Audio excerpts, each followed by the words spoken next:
Oi, queridos, tudo bom? Bem-vindos ao meu canal. Aqui quem fala é a Gabi. Bem-vindos ao Saúde Consciente. Aqui a gente trata sobre todos os assuntos sobre saúde, relacionamentos, saúde mental, emocional e física. Hoje eu decidi fazer esse vídeo para vocês porque setembro está quase acabando e, como vocês já devem saber, setembro é o mês da consciência contra a depressão, não é? E como vocês já devem ter visto em outros dos meus vídeos, e se não viram, eu falei um pouquinho sobre depressão, sobre o que aconteceu comigo, por causa de relacionamentos e com pessoas narcisistas. E eu quis fazer esse vídeo especificamente para falar sobre depressão, porque a gente ouve depressão aqui e ali, e eu acho que quem não passou por uma depressão profunda não sabe o perigo que é.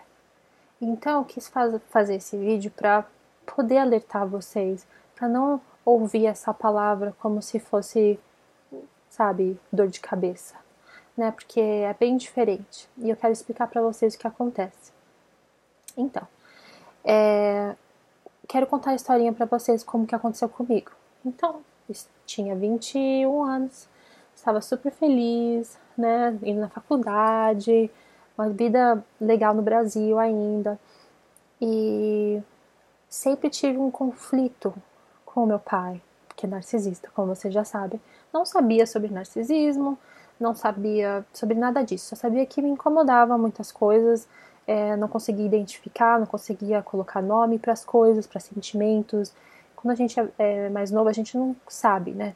A gente já tinha tido relacionamentos amorosos com outras pessoas que não deram certo, sempre terminando com eu me sentindo culpada e correndo atrás. Isso é uma coisa que eu sabia. Então, uma coisa que quando eu tinha 21 anos, tinha acabado de fazer 21 anos, daí eu fui fazer um curso nos Estados Unidos e conheci o meu ex-marido, né? Que era 7 anos mais velho do que eu. E começamos a namorar e fiquei nos Estados Unidos por quase 4 meses naquela época, que foi umas férias da minha faculdade, que daí eu emendei com mais 2 meses para terminar o curso. E daí voltei para o Brasil, continuamos a namorar pela internet. Então eu namorei com ele uns 3 meses mais ou menos. A gente começou a namorar um mês depois que eu cheguei nos Estados Unidos. Daí a gente começou a namorar um mês depois e ele me convidou para morar com ele do resto da temporada. Eu fui, né? Porque eu acreditei que. Olha só, né? Fazia um mês só que a gente se conhecia. Eu num outro país, com 21 anos. Ah, vamos namorar, ficar na minha casa. Ótimo, vamos lá. Sabe, a gente confia tanto nas pessoas, né? Quando a gente não conhece o que está acontecendo, quando a gente não é consciente. Por isso que eu chamo esse meu canal de saúde consciente, porque se a gente é consciente, a gente consegue escolher pela gente, a gente consegue escolher o que é melhor pra gente. Então a gente consegue viver uma vida saudável. Então lá atrás eu não tinha a menor ideia de nada disso. Então começamos a namorar e ficamos 3 meses juntos nos Estados Unidos. Quando eu saí daqui, quando eu voltei pro Brasil, continuamos a falar pela internet. E esse namoro era todo dia. A gente dormia, gente, na época, né, a gente tinha Skype, não tinha mensagem de texto, não dava para mandar mensagem de texto dos Estados Unidos pro Brasil. Era muito difícil essas coisas. Então tinha o Skype, que era uma porcaria naquela época, 15 anos atrás, né? E eu dormia com o Skype ligado, a gente dormia com o Skype ligado, sabe, umas coisas assim. Mas a gente não conversava muito, né? Porque a gente tá em 2 países diferentes. A gente conversava no telefone, ele me ligava todo dia, a gente conversava. Então, eu achava que eu conhecia ele. E como a gente sabe, né? Ou se vocês não sabem, uma hora eu vou fazer um vídeo sobre isso, sobre relacionamentos à distância e narcisistas, né? Como é fácil para o narcisista manipular a distância. Então, começamos a namorar, tava tudo ótimo, eu tinha sonhos.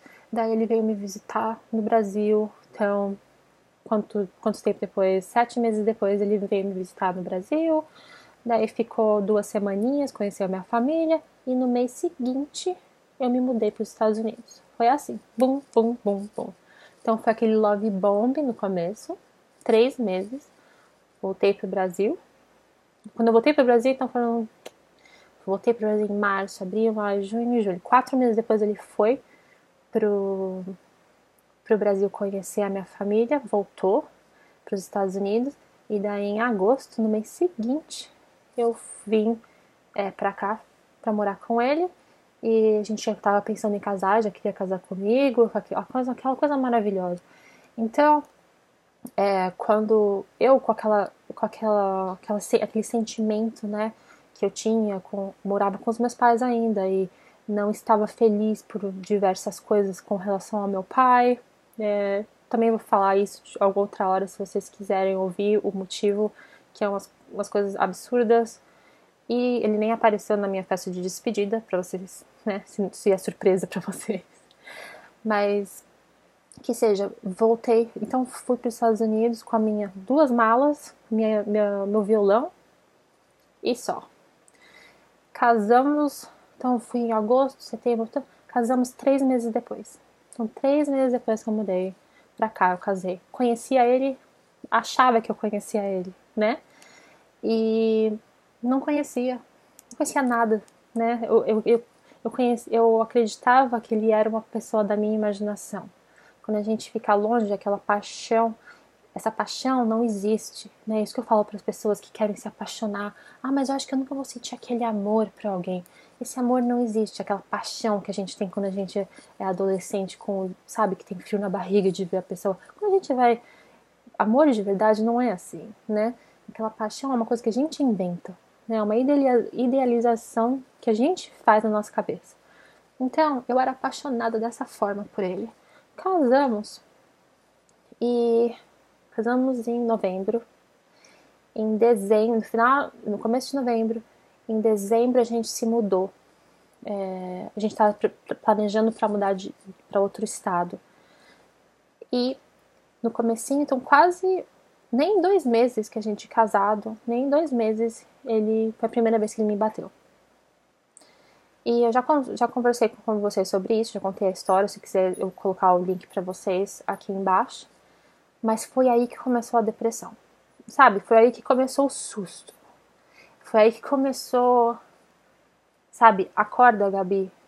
As coisas não são como você achava que fossem. É aí que começa, sabe? Se você deixa acontecer, se você não confronta, e às vezes a gente não confronta por medo, né? O que aconteceu, a gente fica com medo, daí se ameaça falar para outra pessoa, ele me falou para não falar para ninguém. Então, pensa, uma pessoa que bate em você, ou que abusa de você, que fala mal de você, que grita, que te xinga, que te chuta, que daí fala para você, não fala para ninguém. O que você faz? Você não fala para ninguém. Porque a gente tá morrendo de medo. Principalmente quando você é mais nova, que você não tem muita experiência, que você não sabe nada. Isso que é perigoso, tá? Então, naquele dia, até o meu irmão tava ficando na minha casa, ele veio me ajudar, ele veio ajudar a gente a mudar para outro estado. O irmão dele tava na nossa casa, o meu irmão tava na nossa casa com um amigo dele. E aconteceu tudo isso em um lugar público, não falei nada pro meu irmão, e foi aí que, na cabeça dele, é aí que ele fala, tá na minha mão. Porque nessa fase de love bombing, eu quero que vocês pensem, é uma fase que eles estão fazendo uma teia de aranha. Eles são umas aranhas e ficam fazendo a teia em volta da gente. Fica fazendo a teia, fica fazendo a teia, fica fazendo a teia. Daí quando você casa ou que você se compromete de alguma forma, e se eles abusam de você e você não faz nada, é como se você estivesse enrolado na teia de aranha e sem poder fazer nada, e eles prestes a fazer o que eles quiserem com você.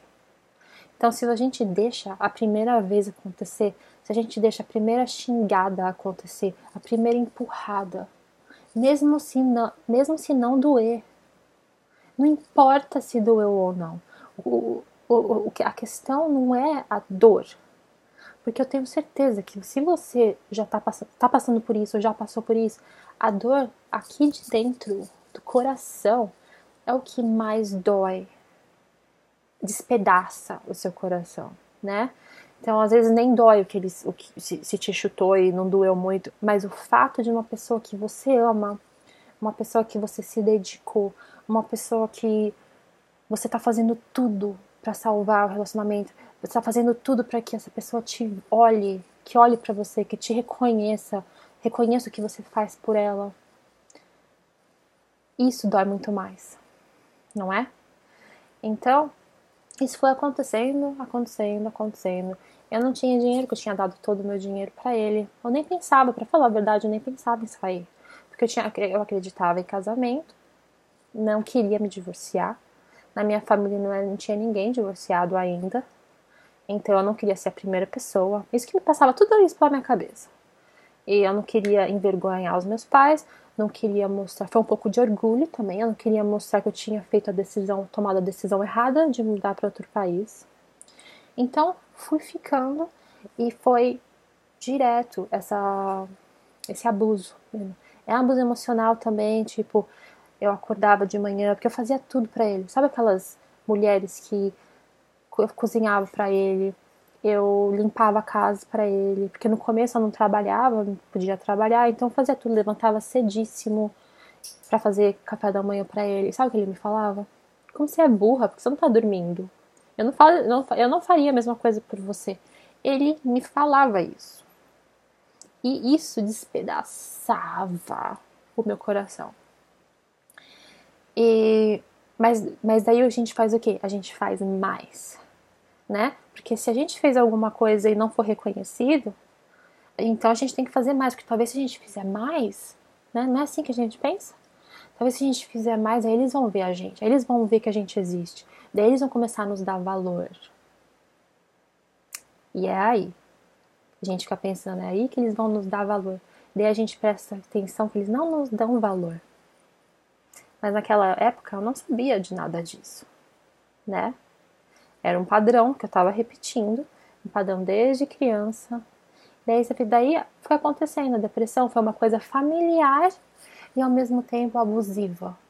Mas que eu fui deixando, que foi piorando, que foi virando uma bola de neve enorme. No final, eu tava com uma depressão, eu tava suicida, eu tentei me matar. Foi uma época muito, muito, muito escura na minha vida, uma coisa, um túnel que eu tava dentro, que eu nem lembro, para vocês terem ideia das ordens que as coisas aconteceram na minha vida, de tão forte que era a depressão. Eu ia na eu resolvi ir no psiquiatra porque eu não contava para ninguém, ninguém sabia da minha família. Eu não queria que eles soubessem, não queria que eles não gostassem do meu marido. Gente, se vocês estiverem passando por isso, lembrem-se. Eu já falei isso em vários outros vídeos para vocês. Se alguém tá te fazendo mal, se a sua família, se você sabe que a sua família torce por você, mesmo se não fosse, talvez tenha um narcisista na sua família, mas as outras pessoas que te amam da sua família, contem com esse amor. Não escondam nada dela. Se você acha que você tem que esconder alguma coisa de alguém que ama você, que você tem certeza que te ama, a sua decisão está sendo errada. Mas eu não sabia disso, né? Para mim, eu não queria desapontar, não queria decepcionar as pessoas que eu amava. E muito pelo contrário, eu devia ter procurado essas pessoas e contado com elas, contado com a minha mãe desde o começo, né? Contado a verdade, pedido ajuda, sabe? Porque da minha vida eu não teria ficado tão mal por tanto tempo. E eu fiquei com essa depressão do comecinho do nosso casamento até o finalzinho, que durou 7 anos. Quase 7 anos. Então, mas como que acontece essa depressão? Isso que eu quero que vocês prestem atenção e entendam, porque eu falo bastante para toma remédio antidepressivo, faz bem, não é uma coisa que você fica fora de si, que você fica amortecido. Eu fui em vários psiquiatras, porque, como eu tava falando, eu não tinha com quem contar, não tinha com quem conversar para desabafar. Então, os meus amigos não sabiam, porque a gente tinha amigos só em comum. Como eu mudei para outro país, a gente só tinha amigos que eram amigos dele. quando eu comecei a trabalhar, eu tinha vergonha de falar do que estava acontecendo, porque eu era nova no emprego. Então a gente põe aquela máscara, a gente acaba pondo uma máscara de feliz, né? A gente, de repente, sabe? E por isso que as pessoas falam, como você... Nossa, ninguém sabia, né, que a pessoa se matou, ninguém sabia que ela estava tão infeliz. Gente, eu não ouvi isso das pessoas que cometem suicídio. Nossa, a gente não dava... Sabe, até os atores, os comediantes que cometeram suicídio, né? E ninguém sabia que eles... Por quê? Porque a gente que fica com depressão acha que precisa colocar uma máscara com um sorriso quando a gente tá com uma puta de uma depressão. Isso que é triste pra caramba. Porque a gente vive um dia depois do outro fingindo e é cansativo pra caramba. Se vocês têm depressão ou já tiveram e estão entendendo isso, é um cansaço. Porque você tá dentro de você, é uma coisa escura, é uma coisa... Você não nem se importa se alguma coisa de ruim acontecer com você. Sabe, você não liga pra você não liga pra sua saúde. Se acontecer uma coisa que te machuque, você não tá nem aí, você se alimenta. Quando a depressão vai aumentando e aumentando, aumentando, esse buraco vai ficando maior, maior, maior, maior, você vai se enfiando. E as coisas ruins que acontecem com você são o que alimentam você. Por isso que várias vezes uma pessoa está deprimida e outra fala, ai, vamos fazer alguma coisa, não quer fazer. Ah, vai ter a festa de aniversário de não sei quem, vamos lá, não quer ir. Não quer sair com os amigos, não quer mais fazer nada que você gostava de fazer antes. Por quê? Porque você está nesse buraco e essas coisas não te fazem mais feliz, porque você só se alimenta de coisas que acontecem, das coisas ruins que acontecem na sua vida. E foi exatamente isso que aconteceu comigo. Só que eu estava vivendo com um narcisista. E o narcisista que judiava de mim. E acredito que eu deixava ele fazer. Tinha várias vezes que eu sabia que ia acontecer, que ele ainda por cima era alcoólatra. Então eu ainda dava desculpa que talvez ele fosse o álcool, talvez, sabe? Mas no final das contas, no final do nosso casamento, eu não tava nem aí se ele me batesse. Já tinha tentado me matar. Então, sabe, uma pessoa fala, eu ia em psiquiatra, eles falavam pra mim, você precisa sair desse relacionamento. Se você não sair viva, você vai sair morta. Eles falavam pra mim. E eu pensava, olha só o que eu pensava. Você tá falando isso porque você não sabe o que eu posso fazer comigo mesma. Né? Então, o que ele pode fazer comigo é muito melhor do que eu posso fazer comigo mesma. Então, eu acabei tendo bulimia por um tempo enorme, que já tinha começado quando eu ainda morava no Brasil. Foi uma coisa que só foi piorando. E isso o que é? Pra gente, é uma forma de a gente judiar da gente mesmo. E quando a gente não trata esse tipo de coisa, que não é normal, que tem que ser lidada, porque isso é uma forma, bulimia ou anorexia ou o que for, é uma forma de você fazer uma coisa contra você mesmo, né? Comer, gente, é uma função, é uma necessidade vital. Se você tira comida de você mesmo, é uma das maiores formas de você judiar de você mesma ou mesmo. Então, esses são sinais que as coisas não estão bem na sua cabeça. E eu quero explicar para vocês por que eu acho que tomar antidepressivo é importante quando você está com depressão. Se você tomar o antidepressivo certo, existem vários tipos de antidepressivo que ativam de partes diferentes do seu cérebro, deixam liberar hormônios diferentes no seu cérebro, como eu já expliquei sobre esses hormônios em outro vídeo, que eu vou colocar o link aqui para vocês também. Mas, dependendo do que aconteceu, você precisa de um ou outro. Então, se você vai no médico, você toma um antidepressivo e você não está se sentindo bem, você está se sentindo anestesiada, amortecida, não está te fazendo bem. Não é isso que o antidepressivo faz. Eu também achava que era isso. E assim, por isso que muitos anos da minha vida eu nem sei a ordem dos anos, das coisas que aconteceram. Por isso, gente, se um antidepressivo não tá te fazendo bem, fala pro médico, olha, eu não tô me sentindo não tô me sentindo melhor, tô me sentindo anestesiado. Porque isso, ele vai te receitar outra coisa. Com outro que ajude o seu cérebro a soltar outros hormônios para te fazer bem. Até uma hora que você vai achar e você vai começar a se sentir bem, que foi o que aconteceu comigo. E para eu saber isso, eu não sabia de nada disso. Só foi com anos, foi com erros, foi com acertos, foi xingando o psiquiatra. Olha só, olha a minha depressão como tava, gente. Eu acho que eu tentei contar agora há pouco. Foram, acho que 12 psiquiatras que eu fui antes de encontrar o meu terapeuta que eu vou hoje em dia. 12. E quando eu tava com muita depressão e o psiquiatra não falava nada pra mim, só anotava coisa no caderno, sabe? Eu precisava de alguém me falando alguma coisa, acorda. Eu precisava de alguém que reagisse, porque eu não tava reagindo. Então alguém precisa falar. Eu não queria ficar repetindo a minha história para um psiquiatra, eu tinha que repetir de novo para outro psiquiatra. E a pessoa não falava nada de volta.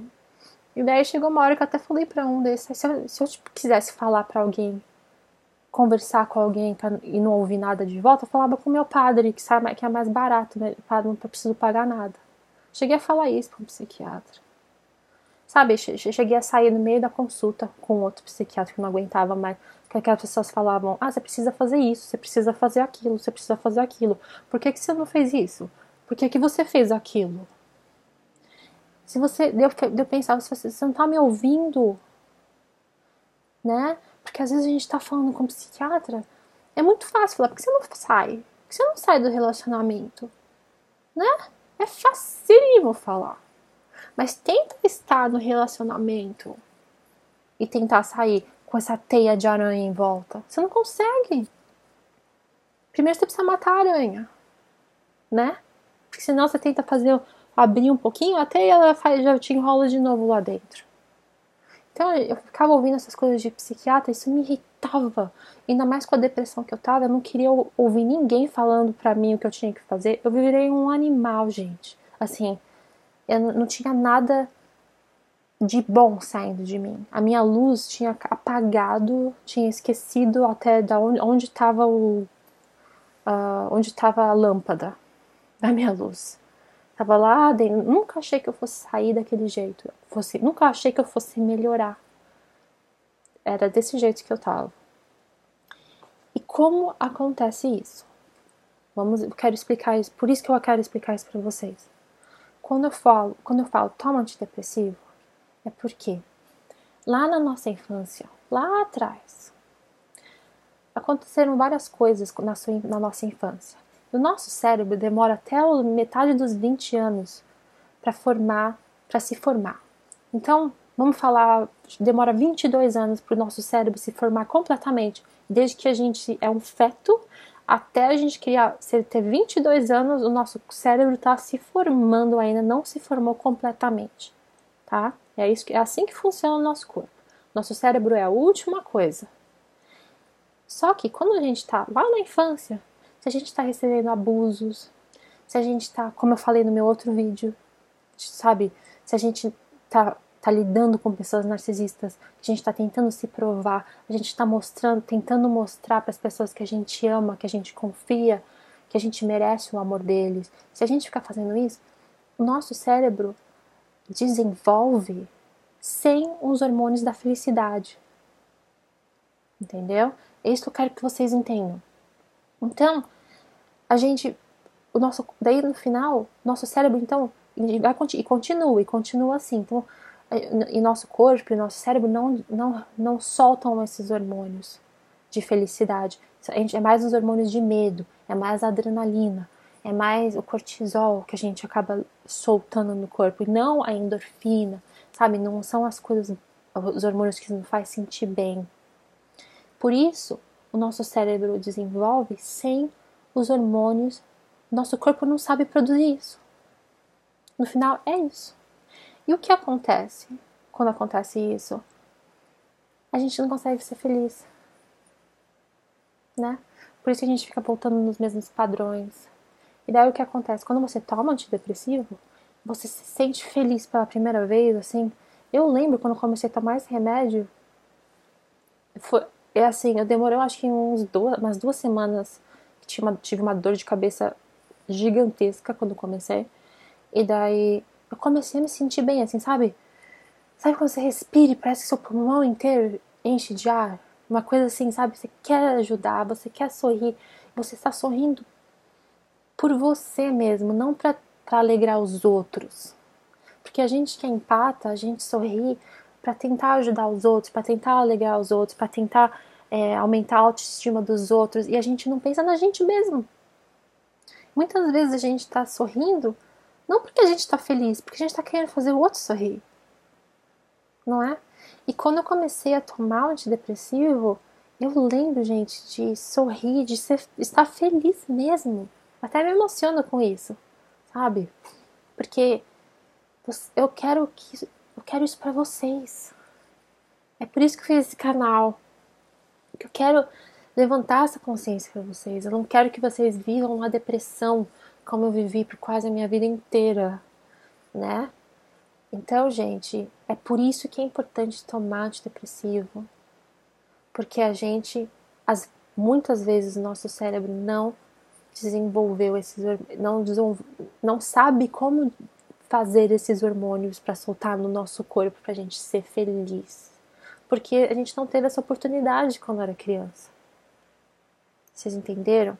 E é por isso que às vezes é fundamental a gente ter que tomar esse remédio pro resto da nossa vida.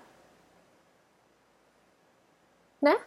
Mas se você, eu te falo, se você teve uma depressão ferrada que nem eu tive, ou mesmo se não foi uma depressão ferrada, se você acha que você não consegue ser feliz, que você não consegue nem tomar as decisões certas, por quê? Porque você tá sempre pensando nos outros, né?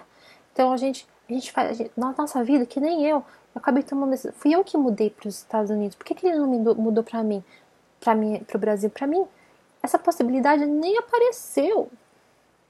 A gente comentou sobre isso, mas na minha cabeça eu queria fazer ele feliz. E é assim que a gente funciona. Quando a gente pensa só nos outros, a gente acaba tomando as decisões erradas pra gente. A gente não sabe falar não, a gente não sabe falar chega, a gente nem sabe os nossos limites. Esses limites que eu falo pra vocês em outros vídeos, que a gente tem que estabelecer limites. Às vezes a gente nem sabe quais são os nossos limites. Eu não sabia, não tinha a menor ideia. Mas é por quê? Porque a gente não... Nosso cérebro não aprendeu a ser feliz, né? E quando desenvolve, é assim pro resto da vida. Então, se eu tiver que tomar remédio pro resto da minha vida, que eu acho que vai ter que ser assim, eu não tenho problema com isso, nem um pouco, porque eu lembro como eu tava. Eu tenho umas memórias de como eu era. Às vezes, quando eu tô mal, às vezes eu fico mal, às vezes. E parece que eu tô assim, parece que hoje em dia, quando eu fico mal, assim, muito deprimida de repente, porque que nem aconteceu umas 2 semanas atrás, que a farmácia estava com um problema, eles não conseguiam me dar um antidepressivo, demorou 2 semanas, demorou uma semana para eles conseguirem me passar minha receita de novo. Então, eu me vi de novo, sabe quando parece que eu tava me olhando de cima, assim, eu tô voltando por aquele buraco. Eu vi aquele buraco, eu vi aquele túnel, e eu tava com medo de voltar lá. Então, se o médico falava, talvez você tenha que tomar remédio pro resto da vida, tudo bem, porque eu não quero voltar a ser do jeito que eu era, né? E quando a gente tá tomando remédio, e assim, quem me conhece, gente, sabe que eu sou contra remédios. Eu fico com dor de cabeça, eu falo que o melhor remédio para dor de cabeça é dormir, sabe? Eu não tomo remédio, é muito difícil eu tomar remédio. Eu faço alongamento, eu faço yoga, eu tento fazer o que for, tomo chazinho, uso óleo essencial, todas essas coisas. Mas quando se fala de antidepressivo, é diferente. Porque o nosso cérebro manda informação para o nosso corpo inteiro. Se a gente não estiver bem aqui na cabeça, nossa vida inteira, o nosso corpo sofre, a gente não toma decisões certas para as nossas vidas, porque a gente só pensa no outro. Então a nossa vida a gente não vive, a gente vive para os outros, né? Então, tomando remédio, a nossa mente abre e a gente consegue se enxergar de novo. E é isso que eu quero para vocês. É isso essa mensagem que eu queria passar para vocês.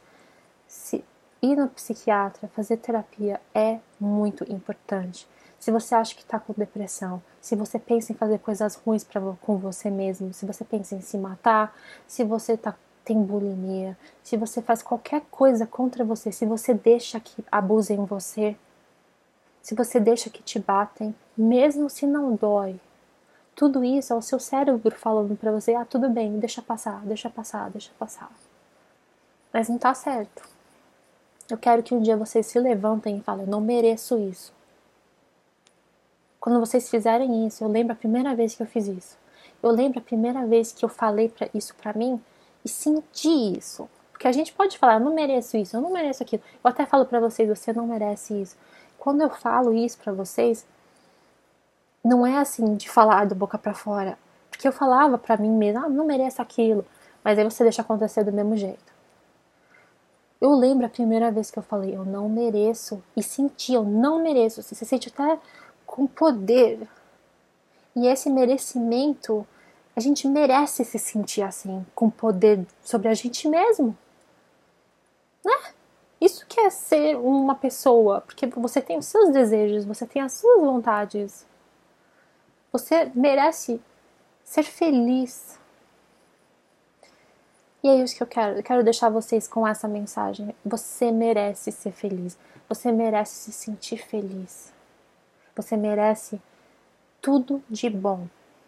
E se você acha que você não merece, por favor, gente, vá fazer terapia. Não espere chegar no ponto que chegou pra mim. Tá bom? Graças a Deus, eu tenho a mãe que eu tenho, porque foi ela que me tirou desse buraco à marra. A força. E eu lutei contra ela, mas graças a Deus a minha mãe venceu e me tirou daquele buraco. Gente, eu desejo tudo de bom pra vocês. Se vocês gostaram desse vídeo, não esquecem de me dar uma curtida. Eu me emociono demais com isso toda vez que eu falo. Não sei não me emocionar falando sobre esse assunto, porque é uma coisa que toca muito no coração da gente, né? É uma coisa que eu luto com vocês contra isso. A depressão, tá bom? Se vocês gostaram do vídeo, me dá uma curtidinha, divida esse vídeo se você quiser, para levantar esse assunto, para deixar outras pessoas conscientes sobre isso, tá bom? Um beijão a todos vocês e até a próxima. Tchau, tchau!